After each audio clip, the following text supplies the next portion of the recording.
Why are you, the son of a king, so downcast every morning? Will you not tell me what troubles you?" Amnon sighed, lowering his voice. "I am in love with Tamar, my brother Absalom's sister." Jonadab's lips curled into a sly smile. "Is that all? You are the king's son. Surely there is a way to get what you desire."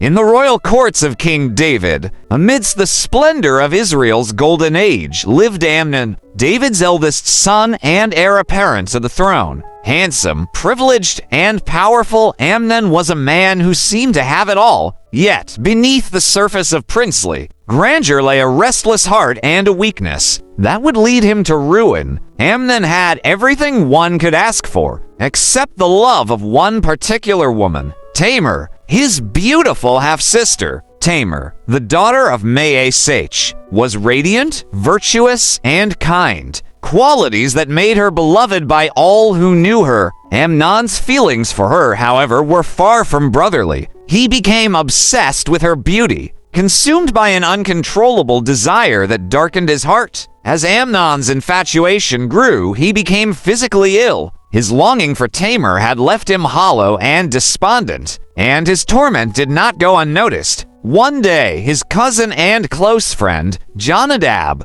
the son of David's brother Shimea, approached him. Jonadab was known for his cunning. He had a sharp mind and a tongue, capable of weaving schemes. Sensing an opportunity to influence the future king, Jonadab inquired, "Why are you, the son of a king, so downcast every morning? Will you not tell me what troubles you?" Amnon sighed, lowering his voice. "I am in love with Tamar, my brother Absalom's sister." Jonadab's lips curled into a sly smile. "Is that all? You are the king's son. Surely there is a way to get what you desire." What followed was a sinister plot. Jonadab advised Amnon to feign illness and request that Tamar prepare food for him in his chambers. "When she comes to care for you," Jonadab said, "seize the moment to fulfill your desire." Amnon, blinded by lust, heeded Jonadab's advice. Amnon put the plan into motion.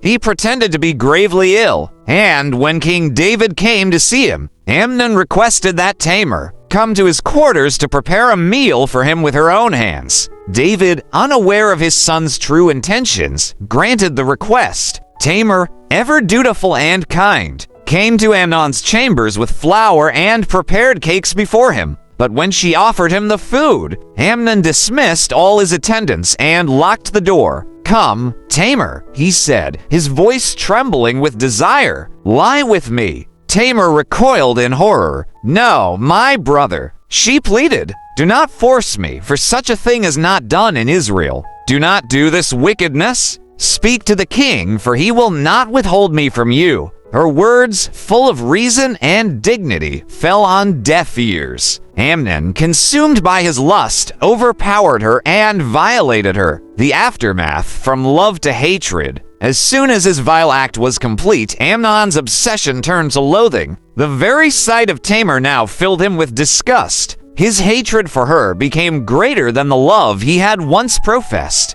"Get up, leave," he barked, his voice cold and unrecognizable. Tamar, humiliated and broken, begged him, "No, my brother, sending me away now would be an even greater wrong than what you have already done to me." But Amnon would not listen. He called his servant and ordered Tamar to be thrown out and the door bolted behind her. Tamar, wearing a richly ornamented robe that marked her as a virgin daughter of the king, tore the garment in grief, covered her head with ashes, and fled in despair to the house of her brother. When Absalom saw Tamar's tear-streaked face and learned what had happened, his heart burned with rage. Yet he told his sister, "Be quiet for now, my sister. He is your brother. Do not take this thing to heart." He took her into his home, where she lived as a desolate woman. King David, when he heard of the incident, was furious, but he did nothing to punish Amnon. Perhaps it was because of his own past sins with Bathsheba, or perhaps it was the complex web of royal politics. But David's inaction allowed Amnon to remain unscathed. Absalom, however, would not forget. For 2 years, he harbored his anger, waiting for the perfect moment to avenge his sister. 2 years later, Absalom invited all the king's sons to a grand feast at Baal-Hazah near Ephraim. Among the invited was Amnon, though he suspected nothing of Absalom's true intentions. Before the feast began, Absalom instructed his servants, "When Amnon's heart is merry with wine and I give the signal, strike him down. Do not be afraid, for I have commanded you. Be strong and courageous." The feast commenced, and as the wine flowed, Amnon grew relaxed and jovial. Then, at Absalom's signal, the servants rose and struck Amnon dead. Panic erupted as the king's sons fled the scene on their mules. Back in Jerusalem, a grim rumor reached King David. Absalom has killed all the king's sons, and not one of them is left. The king tore his garments in anguish. But then came Jonadab, the same man whose advice had led Amnon down the path of ruin. Jonadab sought to calm David. "Do not think that all the king's sons are dead," he said. "Only Amnon is dead. This has been Absalom's intention ever since the day Amnon violated Tamar." As Jonadab's words confirmed the bitter truth, Absalom fled to Geshur, where he stayed for 3 years. The shadow of Amnon's death lingered over David's household, a grim reminder of the consequences of unchecked sin and silence in the face of wrongdoing. Amnon's downfall began with the advice of Jonadab, a cunning and manipulative friend. The story warns us to choose our companions wisely, for the counsel of the wicked can lead to destruction. This same friend was the one who still